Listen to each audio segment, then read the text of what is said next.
xịt nở ni hi mà bên đi ngờ chẳng bờ thiên vang bị hùng trăng dính nụ nang adia chỉ pa na bên đi khô chẳng bờ thiên nông sẽ na ra linh na hùng trăng đại tu ni khô hi na sinh sung na nói lệ bài tên ca lệ mùi chúng ta thì na ma sang lăng pi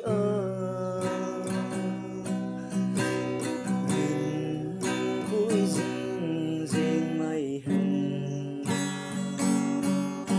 và thiên số nhìn bên khô hiên bằng nhìn cài vang bồ na tổ thuần không gì nhỉ